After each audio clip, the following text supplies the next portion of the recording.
So there's no secret that the Washington Commanders' offensive line has been terrible to start the regular season. What can the Washington Commanders do to temporarily fix their offensive line? We'll talk about it today because we know there can't be no major upgrades until the draft. How I feel? Relax. What I want? Get back slow. I love the way she rock it. I love the way she move it, shake it on me.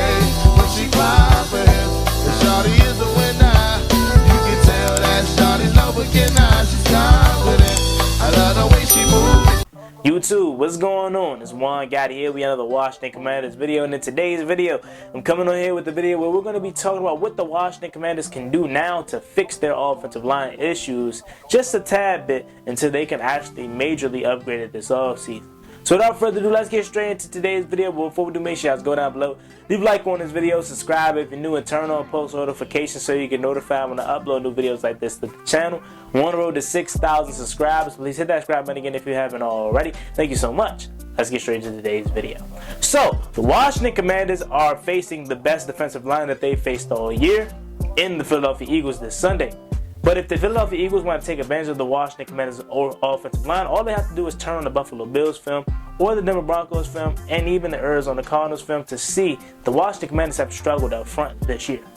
And there has been problems to that, many problems I should say, from the offensive line itself, the talent-wise, and also the coaching and Eric Bieniemy, and obviously the young pup and quarterback Sam Howell. Now, let me be specific when I talk about the offensive line. I am not talking about the interior. In fact, the interior has been really, really good to start the year, and I'm talking from Sadiq Charles over to Nick Gates, the center, and to the other guard in Sam Cosmi. I'm mainly talking about the problems, which are the two centers, Charles Leno and Andrew Wiley. But if you want to get more specific than that, I'm specifically talking about Andrew Wiley. So the Washington Commanders can do some things to help Andrew Wiley. First things first, I'm just going to go for the juggler and say it. We need to bench him. We need to bench him in favor for Cornelius Lucas, and I've been saying this for weeks now. I even said it probably during the preseason that we need to start Cornelius Lucas. I always felt like Luke could be a quality starting right tackle. He's been here for years now, and he's always stepped in a pinch when we needed him to. But I'm to the point where if you're not going to invest in the right tackle position how it should be invested, because in my opinion, the right tackle is just, a shade under importance just as the left tackle. Now, obviously, it depends on what hand your quarterback throws. With Sam Howell is a right-handed quarterback, so clearly his blind side is his left tackle. And obviously, we know left tackle is one of the most important positions. But right tackle needs some love too. And if you're not going to invest into your right tackle how you should invest in your right tackle, you're going to get Andrew Wiley. Andrew Wiley has not been good, and he clearly needs help, and Washington needs to fix that if they're going to move forward with him. And by fixing that, like I said, the first thing I would do is benching him in favor of Cornelius Lucas. Cornelius Lucas always came in a pinch and played really well in the pass blocking game and the run blocking game. Now, don't get me wrong, neither one of these guys are just mind-blowing godly right tackles, but for the circumstances that we're in, I definitely feel like Cornelius Lucas would provide us better than Andrew Wiley.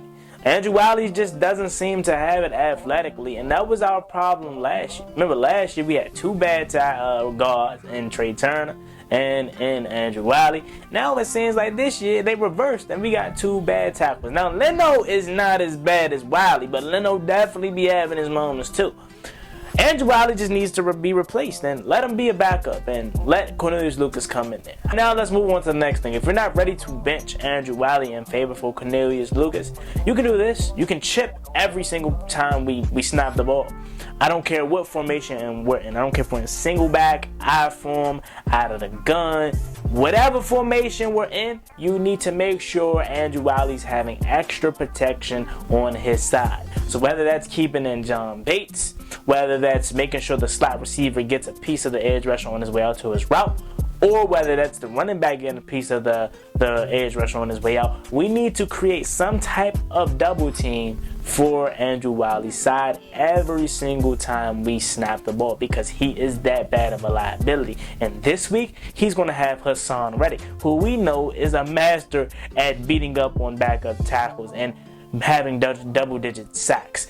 So we need to find a way to figure that out this week, okay? Because I'm scared. If it ain't Hassan Reddick, it's Josh Sweat. If it ain't Josh Sweat, it's 37-year-old Brandon Grant. They're going to find a way to have a matchup on Andrew Wiley one-on-one, and that is up to Sam Howell and Eric Bieniemy to scheme it up to where we're making sure we're getting hands, multiple hands, 4 hands on these guys each time Andrew Wiley is set to block, because he cannot do it. Have you guys took a look at the film? I may put it up here on the screen. Shout out to HTTR for life for this footage. I just want to show y'all quickly. Look at how slow Andrew Wiley is to react to this play and Leonard Floyd. Leonard Floyd is at the bottom of your screen. Look at this.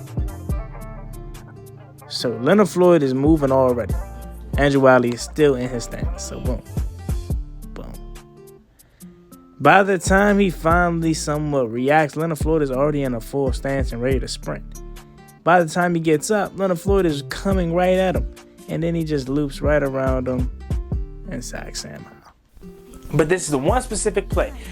Leonard Floyd got into the backfield so fast, Andrew Wiley didn't even lay a finger on him, and he sacked Sam Howell. If you look at that play in slow motion, and I may try to slow it down for you guys, you can clearly see Leonard Floyd is 3-4 steps ahead of Andrew Wiley before Andrew Wiley even gets out of his stance. That is godly awful. That is godly awful. You cannot be at this level playing like that, being that slow, okay, and you expect to be a starting right tackle in this league. That can't happen. So the next thing is we need to find a way to chip every single play. I don't care if it's going to cost us to have to use an extra player on the field that we may not want to, i.e. John Bates. Shoot, even Alex somebody needs to be on that side of the ball with him every single time. Leno, not so bad just yet. Leno is still, like, he's not good, but he's not Andrew Wiley bad. Okay? The next thing you can do, and this is up to the play caller, Eric Bieniemy needs to get the ball out of his quarterback's hands faster. That is another way that you can assist your offensive line. So screens, quick slants, drag routes, okay, obviously RPOs, option plays, quick hitters to get your quarterback also in a rhythm, but help out your offensive line so they don't get abused. And the longer your quarterback holds onto the ball is the longer your offensive line is going to have to block, and they tend to get beat. So quick hitters, quick plays. I want to see a lot of screens this weekend. And I'm not a big fan of screens all the time, especially when they didn't work on Scott Turner, but it seemed like our screen game was working and we just went away from it. Okay, so we need to find a way to get them screens going early and often. All right, next thing you can do as an offensive coordinator is also run the ball. Get your offensive line some rest. You don't have to have them dropping back to block pass about 90% of the time. Run the ball when you got 2 good running backs in the backfield. Obviously, I know Antonio Gibson fumbles the ball a lot, but he's still talented. But you got B-Rob, who should never have only 10 curries in a game. He had 10 curries last week and only had 5 in going into halftime. He needs to have curries, okay? I'm talking 15, 20, 25 curries if we want to beat a team like Philly. Remember last year, the way we did it was we played keep away, we played time of possession, and we ran the ball. If you want to have success like you did last time in Philly, that is what you need to do. I don't care if you're down a touchdown or 2, okay? We need to stick to our game plan, and our game plan is running the ball, especially with this offensive line. I know talent-wise, we have the weapons, wide receivers that are talented, and we should be a pass-first team, but with how bad this offensive line is and how young your quarterback is, you probably are still a run-first team. So run the ball. That is another thing that you can do to help out your young offensive quarterback and also your bad offensive line, okay? Next thing you can do, and this is up to the quarterback, you need to get the ball out your hands fast, okay? There were times during this game where Jahan Dotson was wide open, De'Ami Brown was wide open, Antonio Gibson was open in the flats, and Sam Howell just chose not to give it to him. So there were times where he had time in the pocket, and the pocket just collapsed because the offensive line just got, they stopped blocking after a while because there's but so long you have in this league to get the ball out of your hands. So Sam Howell needs to learn to get the ball out of his hands quicker. Okay, go with your first read. There's nothing wrong with taking that 5-yard check down on 1st and 10. There's nothing wrong with 2nd and 5 taking that 3-yard gain to set up a manageable 3rd down. You don't always have to go for the juggler. Okay, you can get the ball out your hands quick. There's nothing wrong with that, and that's gonna always be a positive thing. Okay, it's gonna keep you off your back, and not hurting and not taking shots. It's gonna keep your offensive line fresh, and in shape, and also not tired. And it's not gonna have them blocking for long, because once they block for long, that's when things go bad. All right. Next key, shorten the game. Okay, shorten the game for your offense, EB. Everything does not have to be deep. Doesn't it seem like everything is deep when it comes to Eric Bieniemy? Everything is a deep, bro. Because why? I mean, and it could be part of just Sam Howell not seeing the field well, that he's holding the ball too long. But why does it seem like Sam Howell's always in a 5-step, 7-step drop and has his eyes down the field? It's never underneath. You know what I'm saying? It's always down the middle. All right. Also, another thing that you can do: play action. Play action. Why don't we do play action, Fake? And I know you like, Juan, if you do play action, you don't have enough time because your tackle is gonna be beat by that time. But if you do quick play action and have, you know, Terry cross the middle for a 5-yard slant gain, or you have, you know, Cole Turner running a corner route, or you have De'Ami underneath for a drag, you can that's play action that can get the defensive line off balance. Or you have your running back that you're doing the play action, but let's just say Antonio Gibson to sneak out the backfield, and the same guy that's coming at him and coming at you free, because let's just say Andrew White didn't get hands on him. It was designed for him to be free so that can leak out Antonio Gibson to the flats wide open. That's a quick 5-yard gain if you dump it down to him. That could possibly turn into more. So there's creative ways that you can do to protect your offensive line. And I think Eric Bieniemy needs to get into that bag.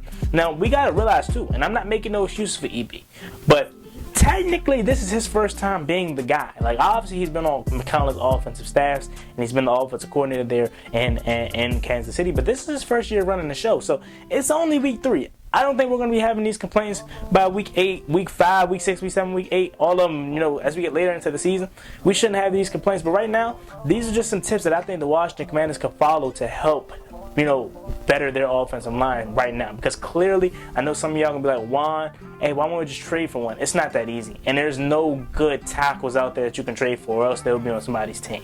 All right, so until you can make that major upgrade, which is going to be in the offseason of 2024, when you go into the draft, free agency, you might want to take these tips down. And I think they're very good tips.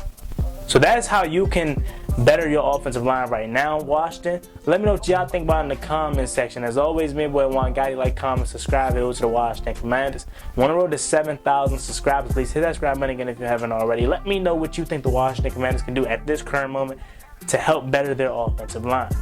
See y'all later. It's me boy Juangottiwft. Peace.